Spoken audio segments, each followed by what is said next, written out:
being truly present in all aspects, of course, physically, emotionally, communication, feeling that connection, being authentic. And I think in creating intimacy in any format, one of the most important aspect is that intimate connection with self, which is really, really important because you have to truly know yourself, feel comfortable with yourself, be um, really connected with yourself in all aspects and being truly present. Because sometimes when we have, I'm also a mental health therapist, when we have a variety of anxiety or depression, we're not in our space. We're somewhere Hmm. in the past or somewhere in the future. So, number one is having that connection with self. Number two is being able to be fully vulnerable with the person.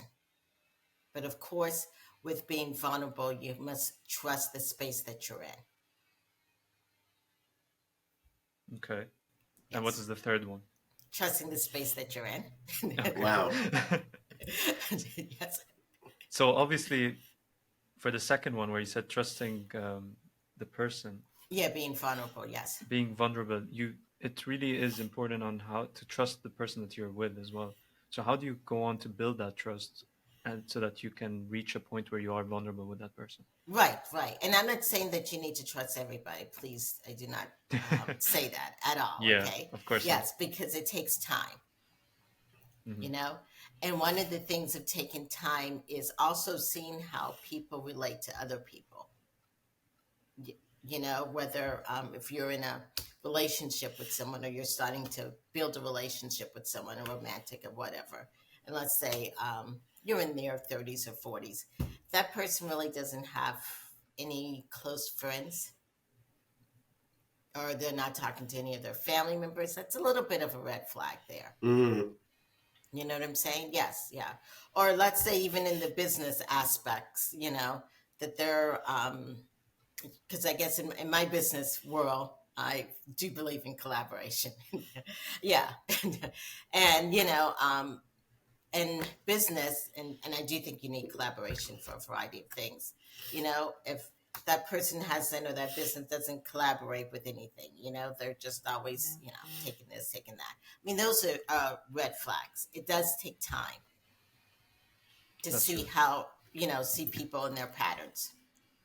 Dr. April Brown, I had a question about being vulnerable. So, when I was very young and I was into a woman, I would sometimes tell them how I feel. And then I would sometimes tell them my insecurities and such.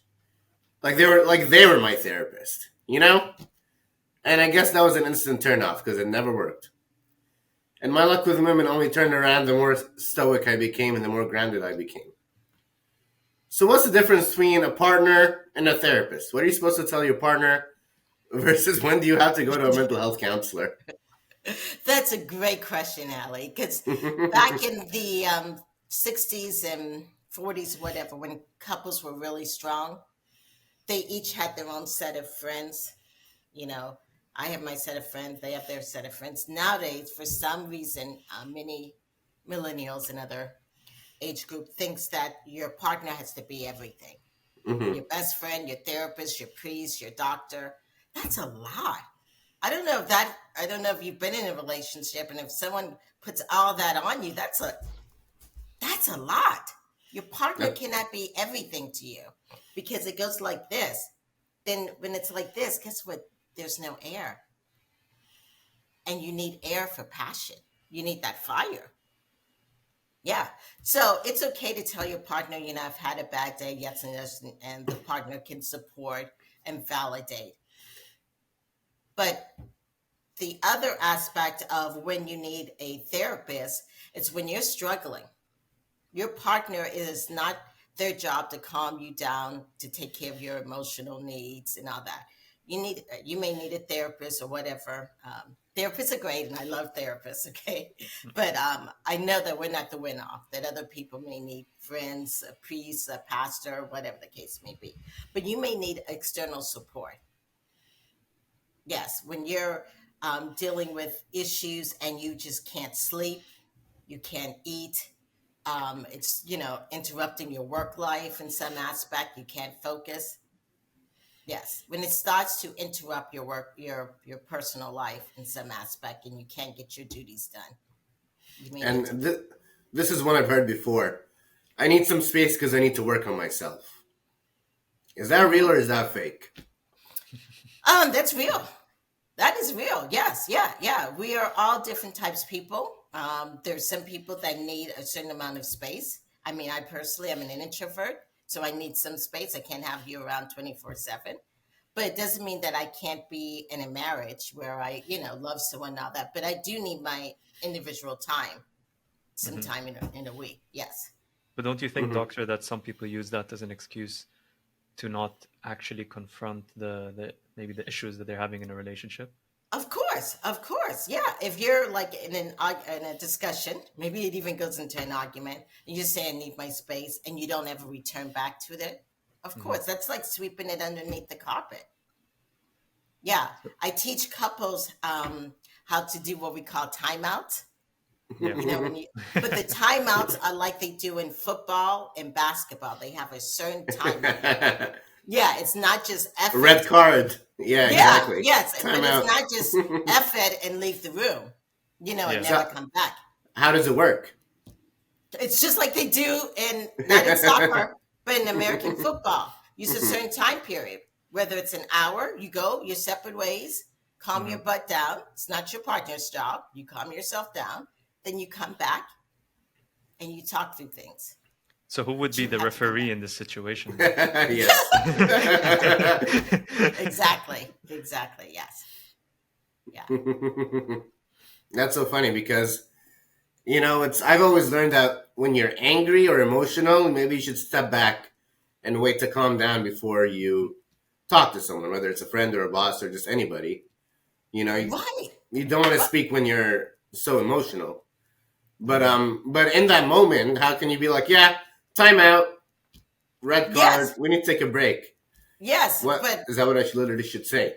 exactly. Yes. And Wow. Ali, many people don't realize that the best customer service needs to be at home. Hmm. You know what I'm saying? They No. take timeouts when they do breaks for their boss. They're not going to just spit out anything. But when they Right. go home, they're going to say whatever. Hmm. But in our body, what I teach people is how to understand when you start to get flooded. When you get flooded, that's when you verbally vomit or you shut down. But when you start to feel it, it's okay to call it timeout. Timeout means I love this relationship so much that I'm going to take myself out and come back. And if you've already had that discussion and your partner understands that, they don't feel abandoned. People feel abandoned when you say F it and walk out the room and they never know when you're coming back. Gotcha. Yeah. It's like a tool. It's like makes Yes. everyone understand what's happening. Right. But Dr. April Brown, how many timeouts before it's a trouble? Like what's the balance are we looking for? How many timeouts a week? Right. Right. Before Yes. before it's every day. Yeah, exactly.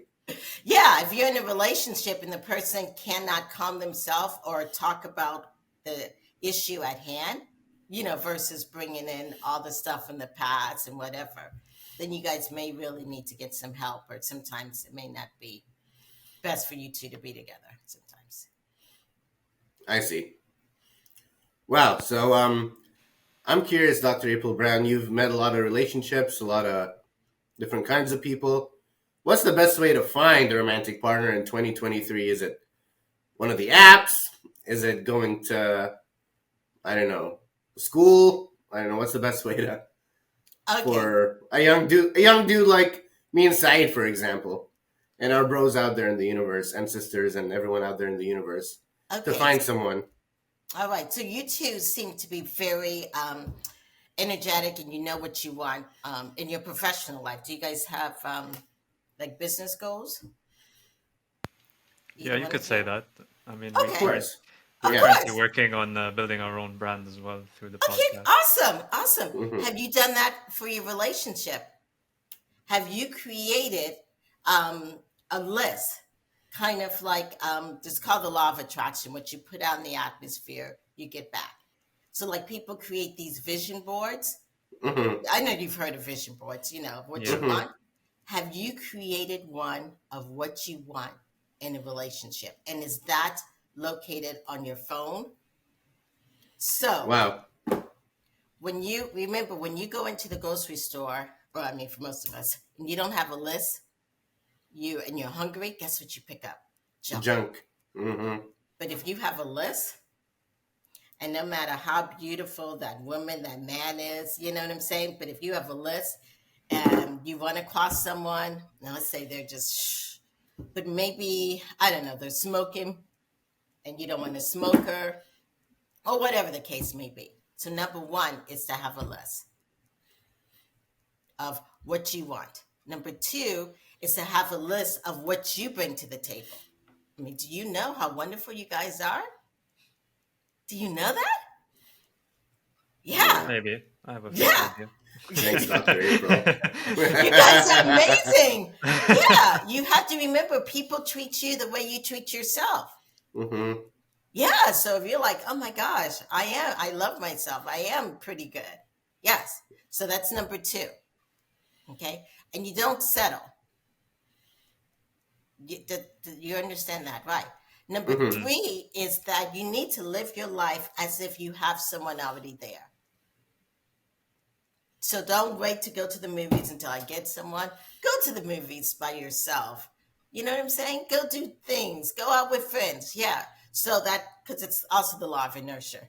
So that as you're moving, that person is already moving and you guys can find each other. Mm. Okay. Stay active. Stay active. Yes. Mm-hmm. Yeah. So do Wow. you guys have a list? It's not a Zed, do you have a concrete list? one. I don't have a concrete list at the moment, but A woman. I do have like a few, just in general, you know. Yeah, but then that's what the universe is going to bring you. Just all these women. No, I don't have like a concrete list, but I do have a faint idea of certain qualities that I look for in a woman. And Have at the you same written it time, down? Have you written it down? unfortunately, I haven't written it down. You guys know about writing things down, right? And You seeing it have to every write day. things down. Yeah, I Yeah, just if you, never, yeah, I just never yes, thought I would apply for, my potential partner. right. But I mean, people do this for their work and everything. Yes, you have to see your goals each and every day. So write it down, have it on your phone, post it in your office. Yeah. So, what do you think would be like the first qualities that I should think about to write down in the person that I'm looking for? Well, you actually seem extremely smart and intelligent. I hope so. Yes. I try to be. Yes, yes, yeah. I don't know if intelligence is one of those things that you really need. Is it? Someone who Definitely, can. it's yeah, it's something that that stimulates me. So, Okay, is having that on your intelligence list? in the relationship. Yeah, definitely. Okay, yes, yeah, yeah. Write it down. Write it down. All right. Wait, I'll get a. Let me get up my note list and just write woman cat list. Intelligent. Yeah, that's true. What else, Side? What other qualities are you looking for in a partner? Sense See, of humor. sense of Oh, sense of humor. humor. Yes. That's important too. Mm-hmm. See, Dr. April Brown, let's say I like to work a lot, and I'm just wired that way. I like to stay active and busy and doing a lot of work.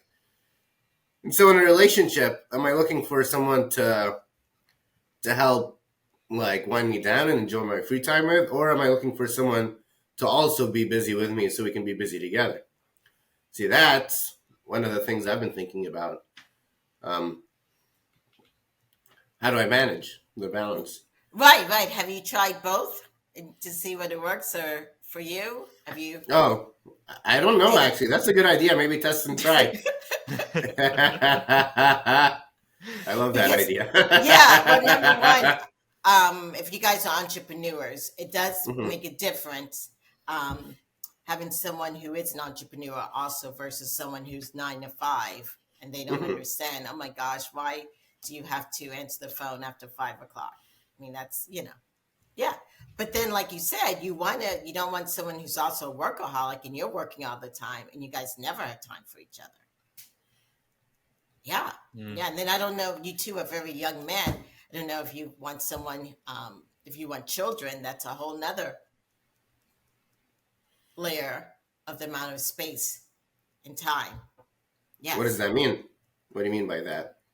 Well, when you want L- children, Let's say we do.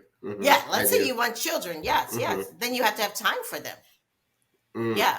Yeah. Who's going to be the one, caring for them, picking them up from hmm school, waking up at 2 o'clock in the morning. Yes. That's an important one to look out for. Yes, hmm it What do you think, is. Ali? Yes. Yeah. Yeah. So, That's a great point, Dr. April Brown. yeah. Yeah. Yeah. I mean, the great thing as an entrepreneur is you can set your own schedule. So, yeah. So, Yeah. you both entrepreneurs? We both work. We're working into the entrepreneur life. Yeah, Oh, exactly. awesome. Yeah. Good. But Good. Yes. and that this also is like it relates to one of my questions I was thinking about, which was there's three relationship types that I learned about, and I wanted to ask you about them, which were the codependent types, the independent types, and the interdependent types of relationships. So I don't know if you could maybe define them a bit, or if you've come across them before in the first place, and let us know what you think about them. Okay, so the codependent, it's kind of like what I said before earlier.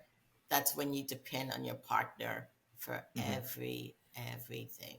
hmm You know what I'm saying? And that can be overwhelming. And I see that sometimes, I mean, we all work from home, a lot of us, and you're working from home together, so you're always there. You're doing everything, but there's no space. And I do think that there needs to be some kind of space so you can bring new things to talk about. Um, the other one of independent is sometimes when people are just kind of on the other end, just so independent of each other. You know, I don't need anyone. I can do everything by myself, but then you feel lonely. Why isn't he connecting with me? Why isn't she connecting with me? But you're not allowing some overlap because it is nice to have a partner. It's great. Yeah. Yeah. Because in many things, sometimes you can't be everything and just be all by yourself.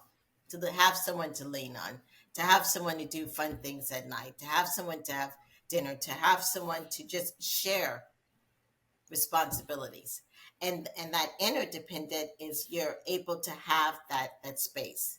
You know what I'm saying? It's like you're connecting, but there's some kind of, well, if I do it this way, it looks better. It's a hard thing. Have some kind of connection, a balance, hmm a harmony. Hmm. Dr. April Brown, I had a question about what does it mean for us as dudes nowadays to attract a woman? You know, sometimes I hear that women want to be approached, but then I also hear that women want to not be approached by creeps, if that makes sense. So it puts us in this tricky situation where, let's say, I'm at a party or a club or whatever, and then and I see this lovely person. Do you go and approach them, or in this 2023 era, is that hostile? What are your I, thoughts on that? I think you should go and approach them, but you should approach them in an authentic manner. You know what I'm saying? What do you mean? Every girl wants to feel special, you know? So just like, oh my gosh, you look hot. Yes. But if you were to say, oh my gosh, wow, I love that beautiful dress with the flowers on it and how it just radiates off your mm, wonderful tan skin, boy, yeah, make it unique to them. So basically, paying more attention and putting in more effort in your compliments really makes a difference and stands out for the woman. Right, definitely. And you guys know women are emotional beings, right? Of course. Yes. Yes, yes. Always in many cases, not all women, but of course, many women love feelings. Mhm. What do you mean And by that? So how do we use that to help attract somebody? Yeah. Well, how are you feeling today? Good. Wow. When I saw you, my feelings just really, you brighten up my day. I think that's his new Mm. lighting system. That's why. Yes, yeah, yes. Even and Yeah. this even happens on, social media or in those dating sites.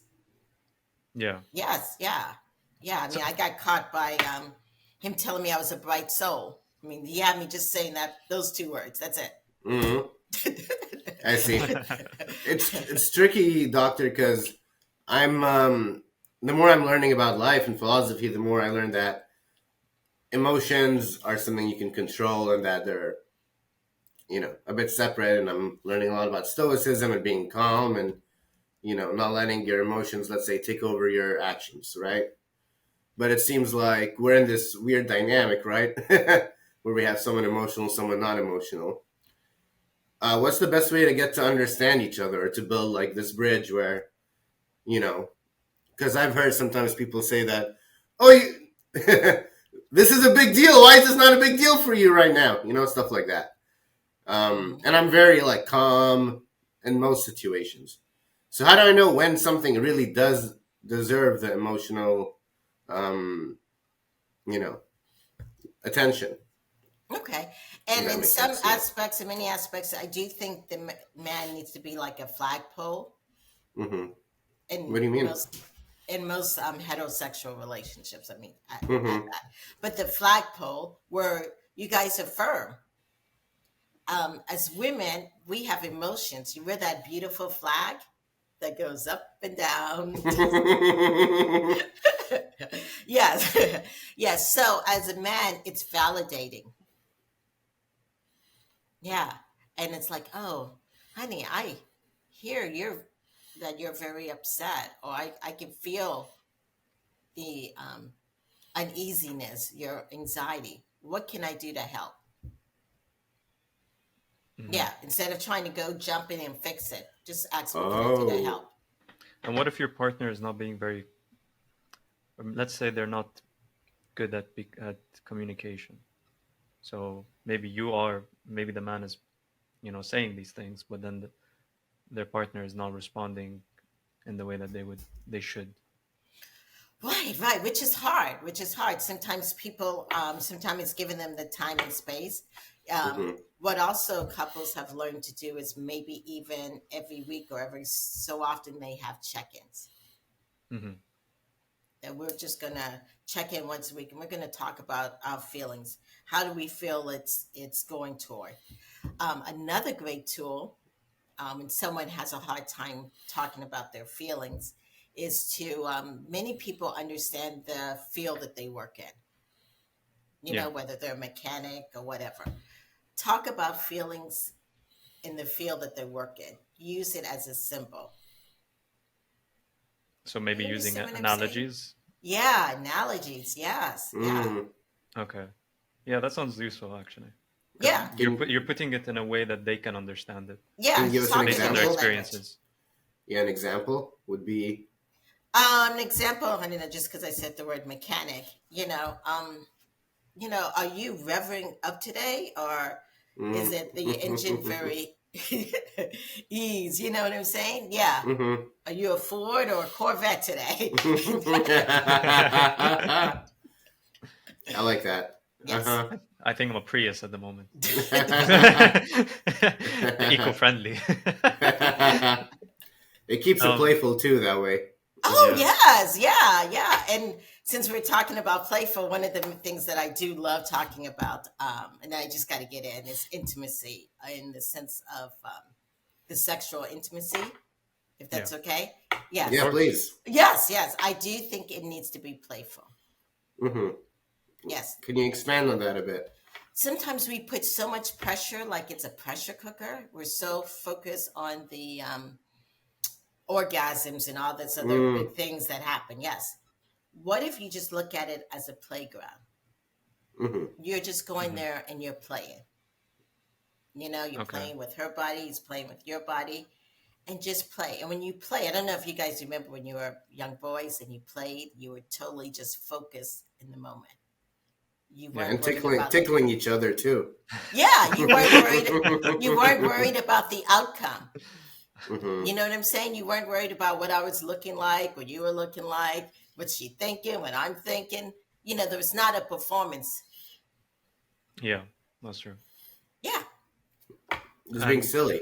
Hmm. Yes, exactly, just exactly. yeah, you just want to have fun sometimes. Yeah, Because like in a exactly. world that's where everything is being so serious and you're just afflicted by all of these, you know, overwhelmed with just emotions and things that are troubling you in life. Sometimes you just want to have fun and relax at home. Right, You don't want to exactly. bring And that that's back what it home with should you. be. Yeah. And on the subject of intimacy, I saw in one of your podcasts that you talked to some polyamorous experts, and Yes.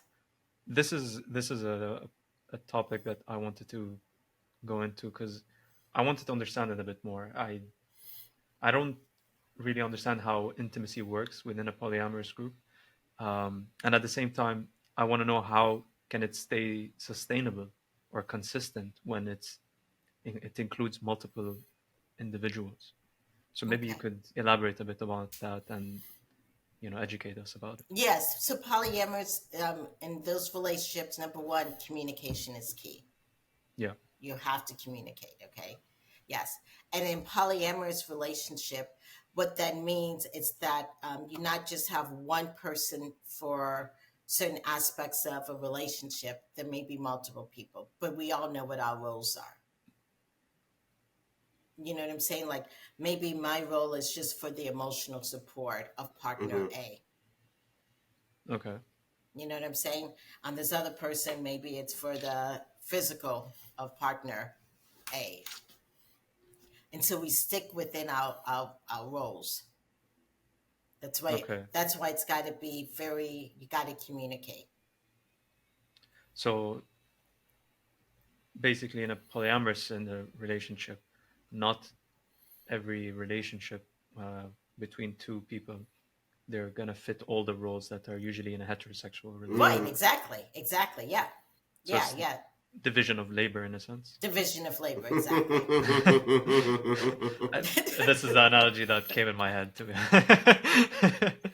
Hmm. but Yes. Yeah. but why does it reach that stage in your opinion? Why Because does it for the some roles have to be people, divided? yeah, for some people, they feel like they can love people or whatever, and they need more than one partner. That really isn't love. Love, there's not a limit to love, of course. We all know that. Yes. Hmm. Yeah. And it doesn't feel as pressured. You know what I'm saying? Like, oh, I don't have to be all this and that for my partner. We can share these different roles. Hmm. For some people, it works. For Wow. others, it doesn't. It just shows how unique everybody is and how specific, our needs are and wants are. Yes. Wow. Yes, yes, it's a community. Hmm. Yes. Hmm. What do you think about that side? Um, I'm like I don't know if I would see myself in a polyamorous relationship just because it's it is like there are a lot of emotions that would be you know Hmm. factored in, Right. and I don't know if most people would be able to accept the fact that maybe they don't fulfill all the roles, Right. Right. and they would want to accept that they can only accept that this is the only part, like they can Hmm. only do this part within Hmm. a person's life. They can only be a part of this factor, maybe just the emotional side, and then someone else is just part of the physical side, and people might not be able to adhere to that concept. Right. I That's myself. why. Yeah, that's what I was going to say when I talked earlier about that self intimacy. You have to Mhm. really know yourself. You know what I'm saying? Can you wake up and you see your partner and this other person hugging? Can you do Hmm. that? Hmm. Some of us can't. Some of us Hmm. can't. Yeah. Wow. And on that point, Dr. April, I kind of want to ask you a personal question. What are the relationship types that you have been involved in, and which ones have you found? So yeah, basically, what are the relationship you have been in? And Hmm. the 3 points that I want to ask on that is, which one have you found the most fun? Which one have you found the most successful? And which one is your personal favorite? Okay, so I have not done any poly. Okay. Okay. Hmm. Okay. And I haven't been in a relationship with a female. Maybe because I deal with emotions all day long. I don't think I could do. So my hats are off to you guys in dealing with women. I just so in the sense of having someone totally like this, I cannot do because I need my own space. Okay. Mhm. I have been with a partner that's been an entrepreneur that was extremely busy, like Ali said, and it was a good relationship. But I think we got totally just disconnected just because they had their own business and they have their own, but I have my own business and stuff.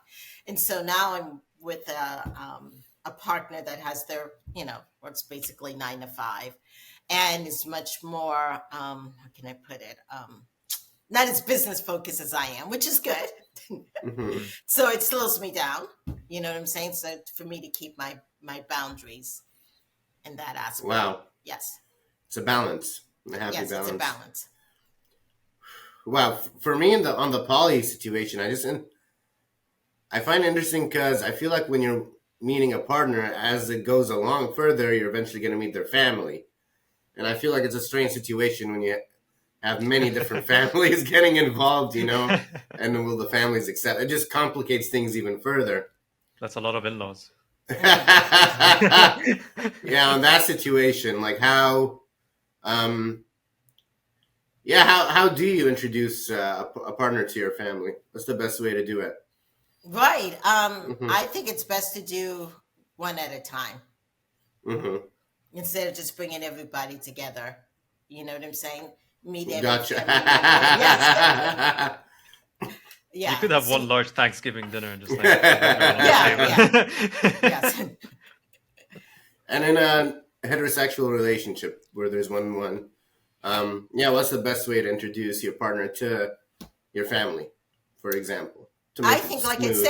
like I said, Hmm. it's one-on-one times because then you get a chance to know Mm. the that family member and Hmm. ask questions, and then once you get to meet, a few at a time, then bringing it all together. And it's good if we did Oh. this before you get married and whatever, Hmm. because you are into a family, and there's culture things, there's spiritual things that happen, now all those are great aspects. And I do believe it's important to meet a person's family before you marry them. Hmm. Yeah. So 100%. slowly, one person at a time, one family member at a time. Yeah. But I mean, I'm into Hmm. intimacy, those intimate connections. So yeah. Hmm. I see. That would maybe be the ideal way to make it slow and gradual, for Yes. example. Yeah. Mm-hmm. Wow. And on the topic of family, we obviously have to go into the point of the children. So I want to know a bit about, how do you educate your kids on intimacy, or how would you advise people to educate their kids on intimacy? I think it starts really in the beginning, you know, um, at appropriate ages. Okay. So on that, yeah, on that, starting from there, what is an appropriate age?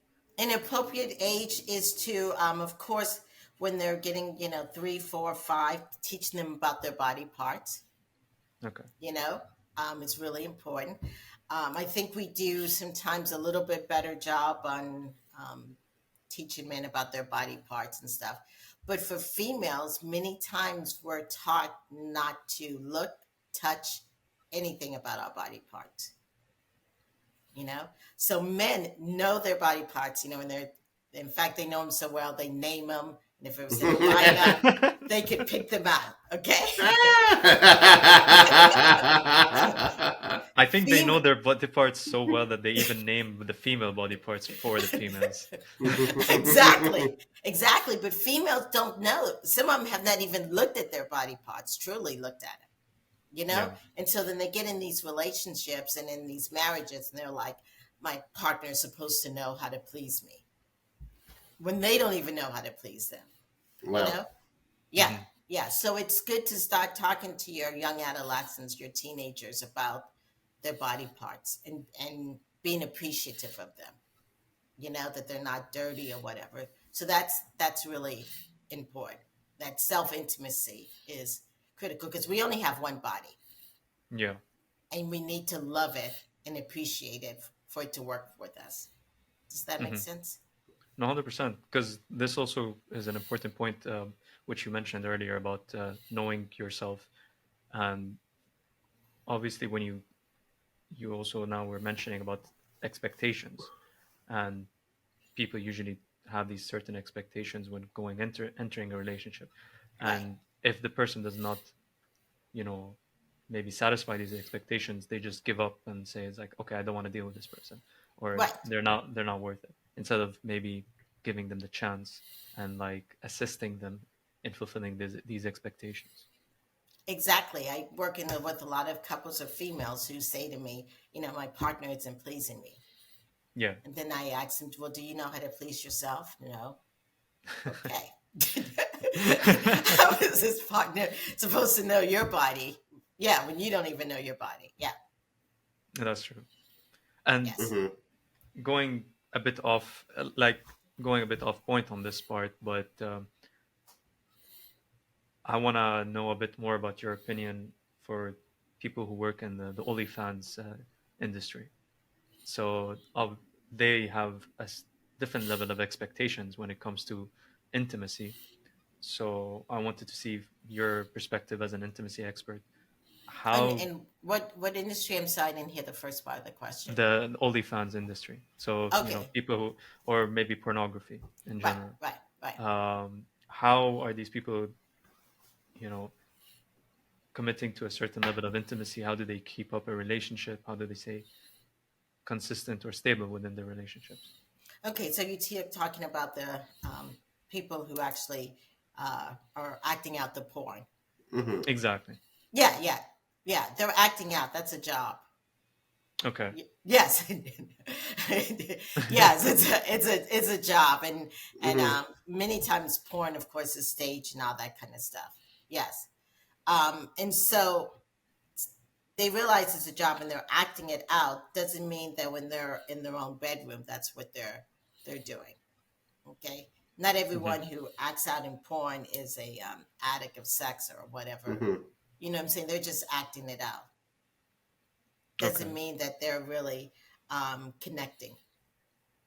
Yeah, and there is the difference between, in some ways, I don't know, having friends with benefits or just having that physical sex Hmm.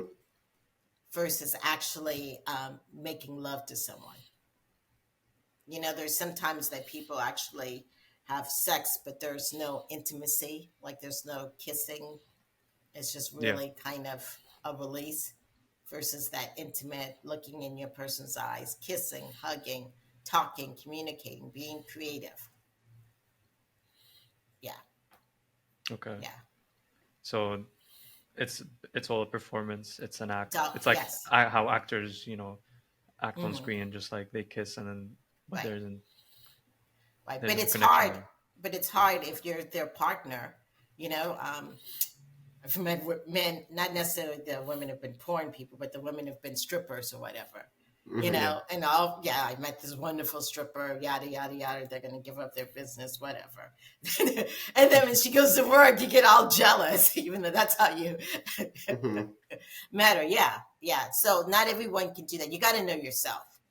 You know, can I share my partner with the world? Hmm. Jeez. that's Yeah. that's insane. It's like Yeah, sharing your soulmate with someone, with multiple people. yeah. That's a tough one, for especially when Hmm. the numbers are not, like in a polyamorous relation, when it's just three, two, Right, four maximum. No, it's right, sometimes millions. right. Not everyone can do that. Yeah, not everyone can do that. I mean, because of religious beliefs or Hmm. whatever, yeah, you got to know yourself. 100%. Know yourself. It's one of the hardest things though, because that's what we're trying to figure out here. Like, okay, on jealousy, what is a healthy dose of jealousy? You know, Right, how do you right. know, like, if if let's say your partner has too many friends that are maybe crossing boundaries for you? Mm-hmm. Okay, what do you do? Is that jealousy? Is that do you forgive him, or do you just let it go, or do you talk about it, or does it cause more chaos to talk about it? I don't even know.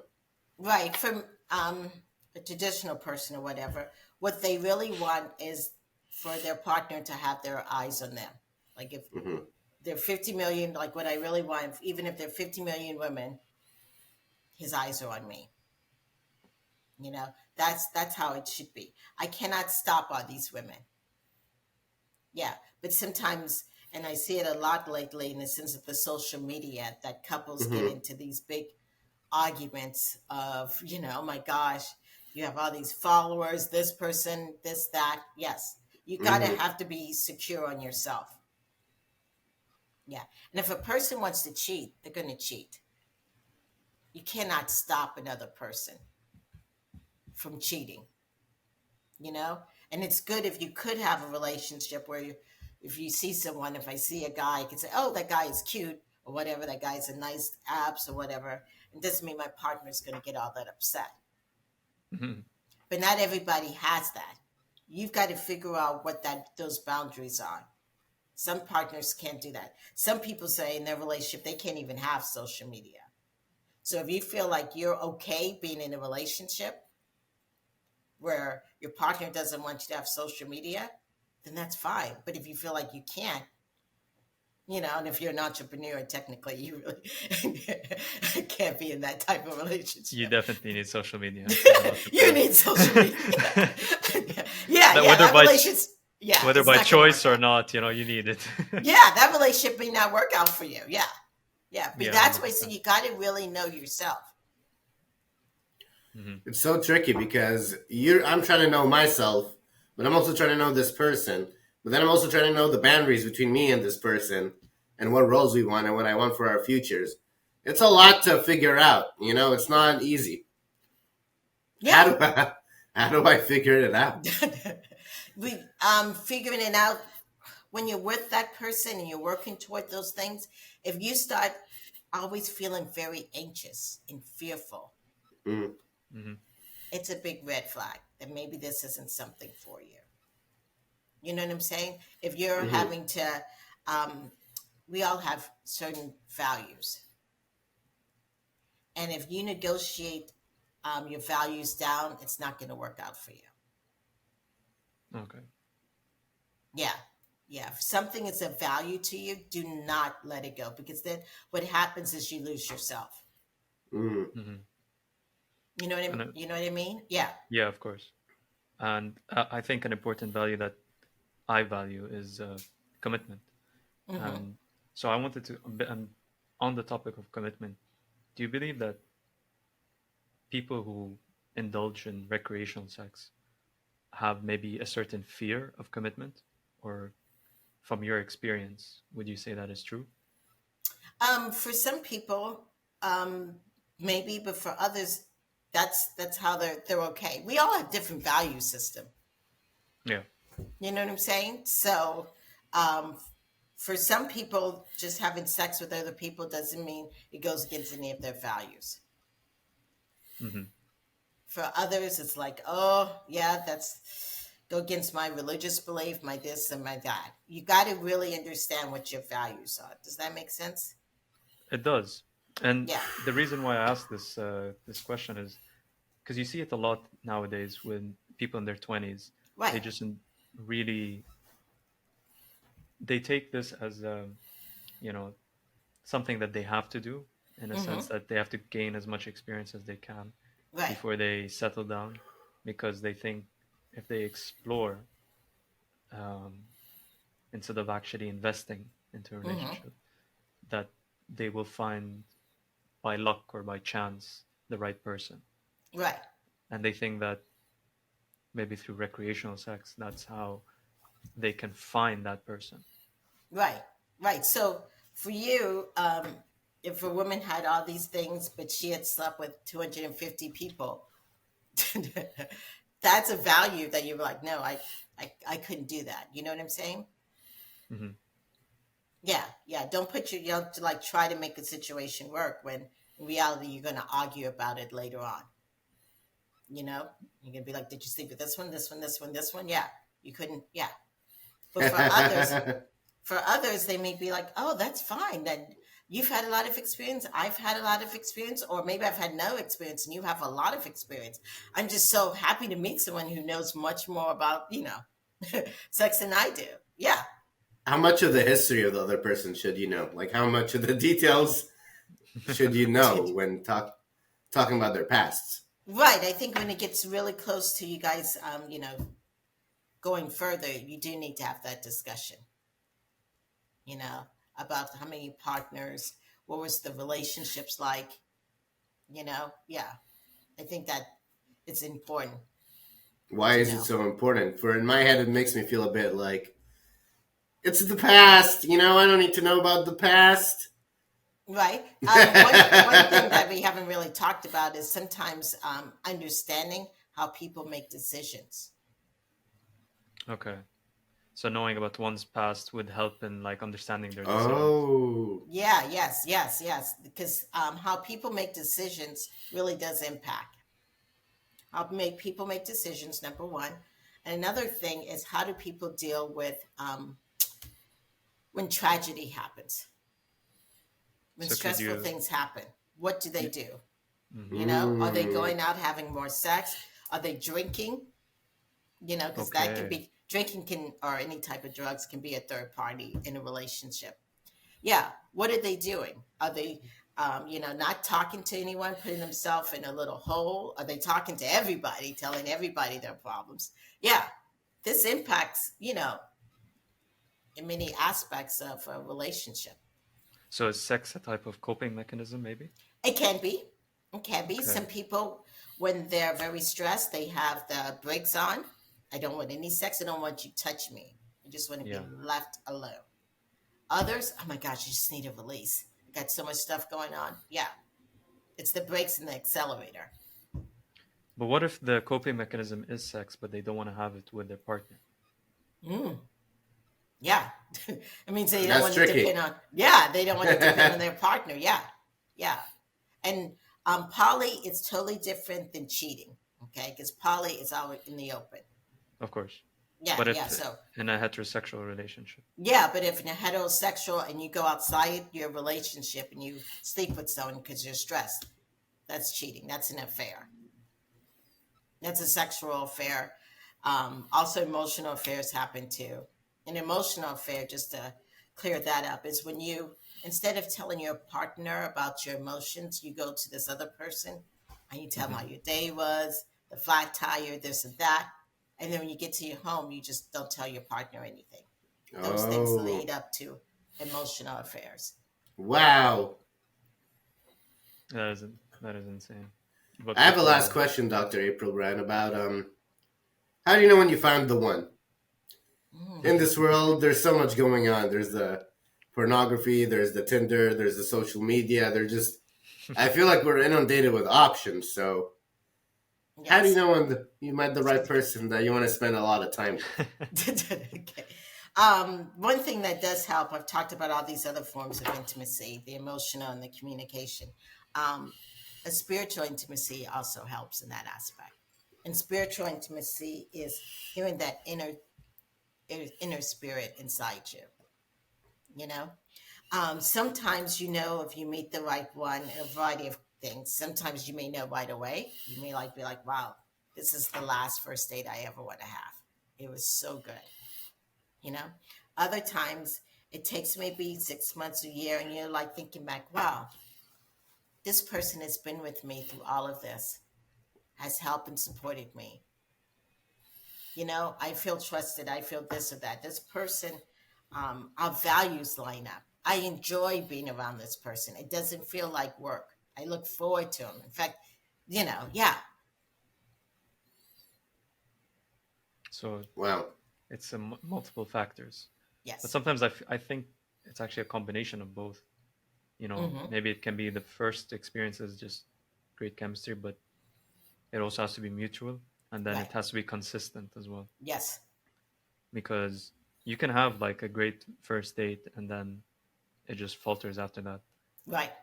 with because there's no consistency after it. Right. Right. It's got to be consistent, Hmm. dependable. You got to feel like you can um, bare your soul, be vulnerable. Yes.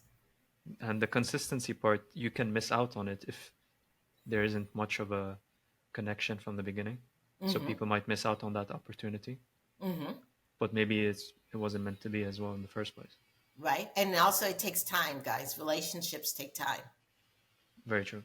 Yes. Yeah. Yeah. Yeah. So you've got to make time if you're really wanting a relationship, but you're working all the time. Hmm. Yeah. Doctor, before we sign out, I have just one question I wanted to ask you. Um, what do you think? I don't know if if you've been informed about Adam 22 and his wife Lena the Plug. No, I Um, have not. No. okay, so this was just recent viral news. And I'm pretty sure it's a situation that's happened multiple times with other people as well, where these two individuals are married. They're a married couple. Mm-hmm. They participate. They have an OnlyFans account and they make a lot of money through it. Mm-hmm. And they recently created a video where his wife had sexual intercourse with another man, Mm-hmm. um, and they filmed it, and I Yeah. think, and he watched it as well, and they Right. posted it online, Right. and this went viral because they're very popular individuals. And then they went on another meeting with a YouTube streamer, Mm-hmm. where he asked her if which one does she prefer, and she indirectly mentioned the second partner. Right. So, and this went viral as well. So I wanted to ask your opinion on the matter. What do you think about this whole situation, and how do you think the husband, is feeling at the moment? Um, so I'm not sure if he's hurt by it or maybe they've had that discussion. Hmm. And maybe the other partner may have been a great sexual partner, that blew her world off. But her partner, her husband, provides her that security of finances or dealing with the children if they have children or that commitment. You know Hmm. what I'm saying? Yeah, it may not be the great sex, but it's that security that is really, good for good for her. So yeah, yeah. Luckily, you're not in that situation. Luckily, we're not in that situation. No, I don't I want to don't be want to put be in in that that situation. situation. Yeah. Well, Yes. thank you so much, Dr. April, for being on the podcast. And before we sign out, where can our audience find you, and how can they get in touch with you if they want to, sign up for intimacy therapy? Oh, okay. Yes. So you can contact me on my website, draprilbrown.com, draprilbrown.com. I provide counseling services. I also do couples retreats, which is one of the things that I love to do. And I call it vacation counseling. So if you're having any struggles in your relationship, but you want to get away, have some fun, and work on the issues, give me a call. Who are That's you going to great. call? Dr. April Brown. Well, thank you so much for your time, Dr. April. All And right. this is how we sign out. So, and done. All Woo! right.